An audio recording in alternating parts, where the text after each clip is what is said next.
Express News Podcast presenta el siguiente programa. Hi, I'm Kisako, and welcome to the second episode of our three-part series exploring human rights from a youth perspective. In this series, I invite my friends, who are young experts in the field of human rights, to discuss about issues and questions surrounding this field. So in this episode, we welcome Siania, a human rights activist and an Erasmus Mundus master's student in human rights policy and practice, to talk about how to have a constructive conversation around human rights. So thank you very much for being here today. Thank you. Thanks to you, Kiki, for inviting me.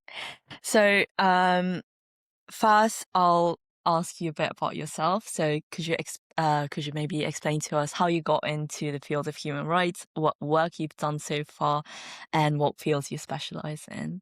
Yeah, of course. I think overall my whole path has been really shaped by my own personal experience. So I grew up in Tamaulipas, Mexico, which is a state in the north side of Mexico. And I mean, as in other places, not just Mexico, Tamaulipas also was a place really shaped by inequalities, poverty in some regions more than others, but particularly since 2006, around those years, a lot of violence started arising in the region, a lot of kidnappings, a lot of disappearance of people. So, of course, it was something that we started to normalize, but I was like really concerned about how we start to normalize that. So I felt like I need to do something, right? Like I had other interests. I was interested in architecture and other things, but I was like, I really think I need to focus my own professional career on trying to guarantee different ways of how to provide with safety and dignity to communities. So, I mean, I can tell you that I have been working in very different fields, but I think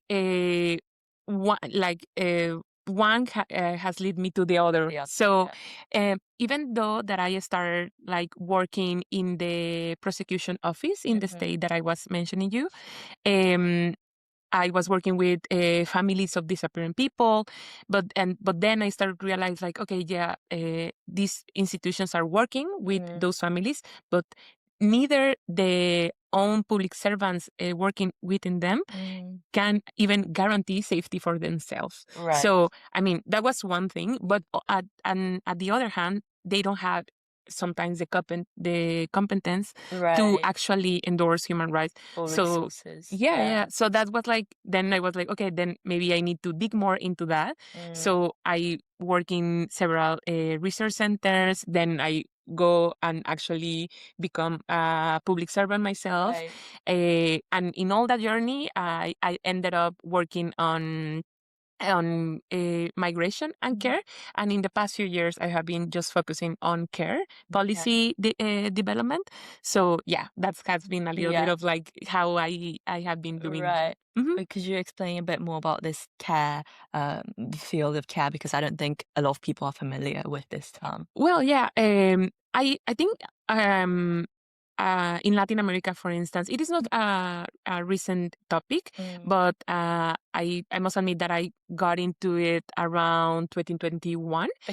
Mainly, care is about, people you often said that we are facing a care crisis. Basically, we are a lot of people in need of care, but not enough people to give care. What I'm meaning, not physical, social, and emotional needs that aren't being covered because I don't know, we work a lot. We don't have access or the resources to pay for healthcare or social care.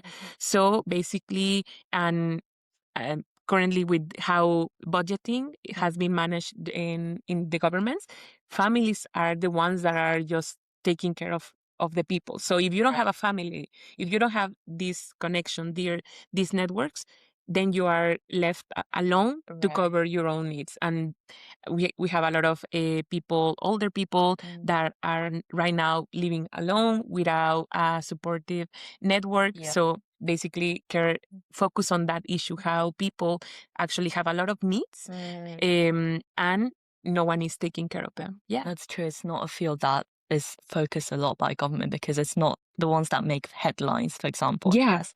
And you've worked in different institutions, research centers, working for public officials. How has this experience of working at different levels influenced how you approach human rights activism? To be honest, deeply, because when I was working in the research center, what I was doing, something that I didn't mention you is this research center is called SEAT. Basically, what they aim to do is to change or improve the way we learn a law in law schools. Yeah. I don't know if you know that, but in Mexico, there is no, you don't need to have passed the bar as in other countries. So basically, you have a lot of lawyers without even knowing if they are qualified to exercise. So you don't even know if they actually know how to practice human rights. Yeah. So after being in there and learning a lot about training and evaluation competencies, I was like, okay, well, how actually is to the public servants to practice human rights? So I went to there, and then I started to realize as a public servant myself, like, okay, well, one is, of course, we can say a lot about the states, and I don't want it to feel like I am just like here pro state because it's not. But I think it's quite hard, and it's quite like and a struggle for public servants that actually have the commitment to with the communities, but they don't have the resources, institutional resources, or it is not just about the legal framework that sometimes is missing, but also the resources, the time, and there's a lot of things that you need to do. Yeah. So I think you need to prioritize. Yeah, but you're not just prioritizing in abstract things. This is life. Like people really need something, and they're approaching to you. And I think especially working on I work in a state level, but particularly in the past few years in a local level, you see, like, it's the first level of contact with communities, and communities they shouldn't understand about programming and budgeting. They just have a need, and you as an authority, you need to cover that. Yeah. So yeah. Right. So it's you've seen like the difficulties of implementing these policies. Yeah. But have you also seen like positive side maybe that like it is possible if we push them to? Totally. I actually, one of the things that this past few experience has teach me is that one, of course, the who is going to shape the agenda is communities. So I think when communities get together, speak to each other, something that we often talk about in care field work is that people is being isolated by work, by all the demands that they have. So we actually need for them to connect and in order to organize. So I definitely think that even though that there are a lot of struggles, communities have all the power to shape the local agendas. And sometimes there's a lot of, because sometimes the discussion focus a lot about the resources. Like we need to do a lot, but we have very little amount of money. But with the participation of communities and also the responsibilities of the third sector, I think it's easy to implement any public policy. I think at the end of the day, we need to understand that we all have a responsibility. And of course, the state has the main responsibility on coordinating and implementing all the policies, but we need to understand also it has a limit. Right. If the communities are not in the center of it and also have the conditions to or time to actually be part of the development of these and implementing of these policies, it is not going to be successful. If we're not reminding them of their responsibility.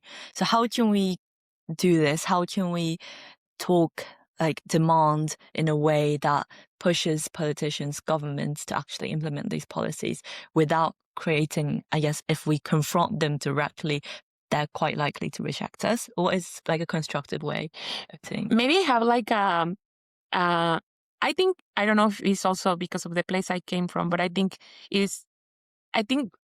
public servant needs to understand that when people involved in the claiming, they are on the limit, like usually something that even we speak in our classes in the master is that who becomes a human rights defender? People that is in the limit, like people that has a urgent need.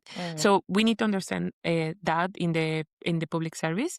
But I think is when you gather again and you have like a detailed list of the needs that you have, I think it's something that maybe can approach or close the gap between the demand and actually the needs. And I think also, I don't know, like, of course, if you come with an authority and you are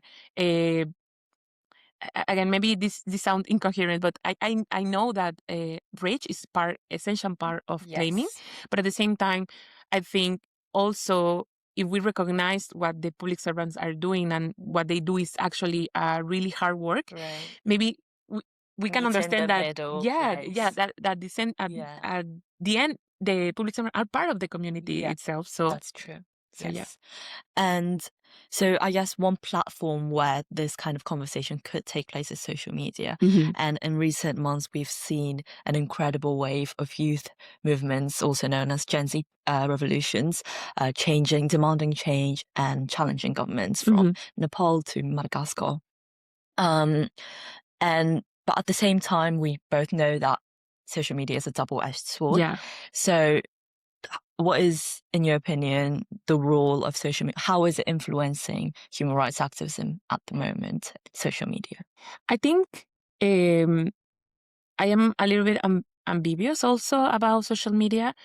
I think sometimes something that worries me is that a lot of issues are trivialized in social media, or put in words that are so simple that maybe lead to create polarized opinions.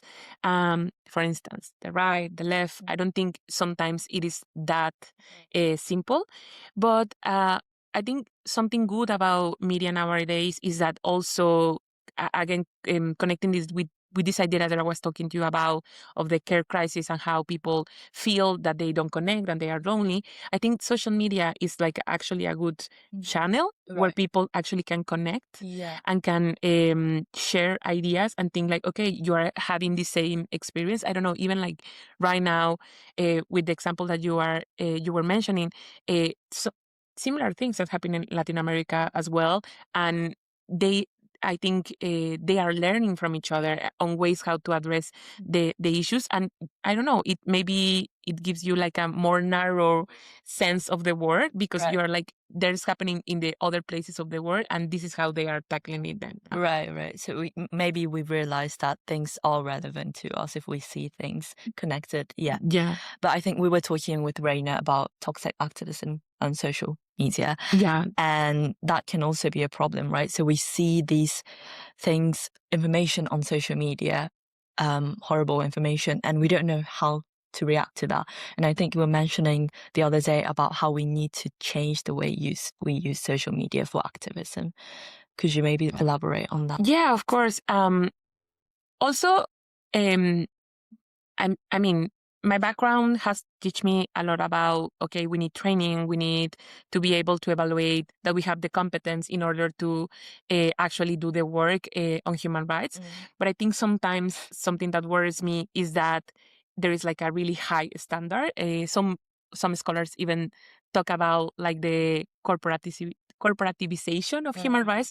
And I think that is also like something that we need to be really aware and try not to promote like the over specialization of the field. So corporization of activism.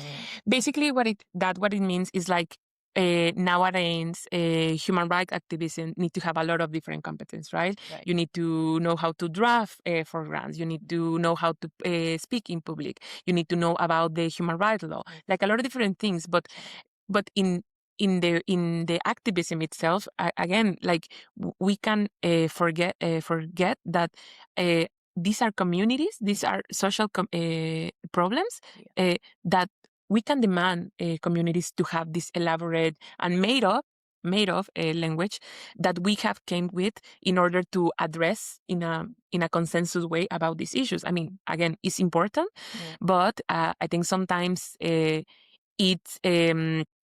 creates like a platform just for a few people, and give us left aside people that is actually facing the problem. So I think it's kind of like what is happening in the COP 2025.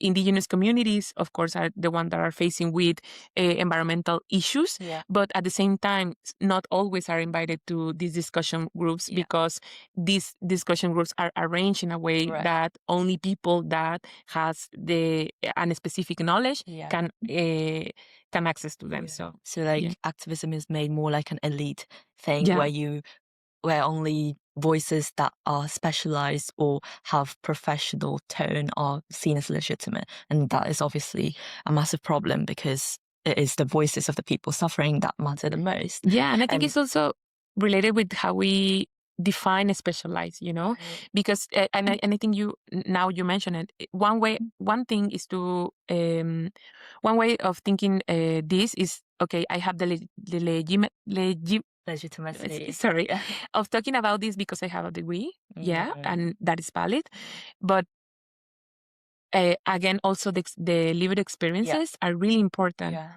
because I can actually talk about the issue because I am facing the issue. So we can't claim to know an issue if we haven't experienced it. We can't speak for them, right? Yeah. And so we have been talking about people maybe who are already interested in human rights, but what about the people who feel indifferent? Because I think apathy is a big problem. And how can we talk to these people that might not be willing to listen to us? What is a way of having a conversation with people that are not necessarily engaged in issues of human rights activism and they think it's not relevant to them?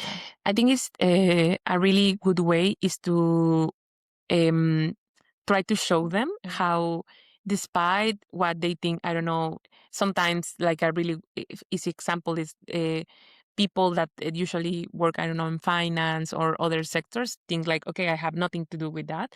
But at the end of the day, of course, whatever you do and in any place that you are going to face the consequences of all these issues or your life is shaped by all these problems. So I think a really good way is to try to connect their own experiences with the things that are happening. Of course, I don't know, even myself working in the having worked on the public government, I saw it, right? Like we went to different offices in the local government and we were talking with all different authorities, like, you know what, I don't know, this issue is particularly causing troubles to the migrant communities. And they were like, yeah, but I'm not a migrant. So, but then if you dig in more into their lives, you start to realize, okay, well, maybe you are not a migrant, but you are like a class worker, and maybe that's a joint point of discussion that you can have with these communities, and also you can share these struggles. So I think it's a matter of trying to unveil what are the common struggles that we are facing. And I think that's a really good way to bond. And also like not just the struggles, because sometimes also that kind of a talk can exhaust you, but also like, what are your desires? Like, because I generally think that people wants to live like a life with dignity and everything. So, well, maybe it's just like remind them that in order to. So I guess finally, would you say that in having a conversation, the importance is trying to understand, even if you think you have opposing views, trying to understand maybe some connections, similarities that you have between? Yeah. I mean, not always is going to work with everyone. I think that's also that we need to acknowledge.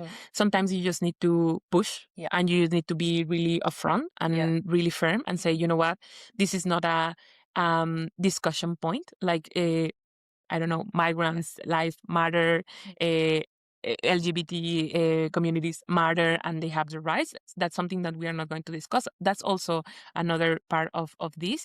But I think we need to try at least to build up that conversation. And of course, when the time comes and we need to take a really tough, well, not tough, but firm position, we need to maintain that. That's also our duty. So we must embrace the complexity and difficulty of Yeah. having a conversation. Thank you very much for your valuable insights. I think our conversation today just shows how important it is to keep talking, and human rights aren't always about the big projects, although that is important, but it's also in our everyday conversations. So I guess our message would be to keep talking, to keep listening, keep imagining, right? Yeah. And thank you to everyone for listening. And I hope to see you in our next episode. Thank you. Thank you. Bye. Express News Podcast presentó el anterior programa.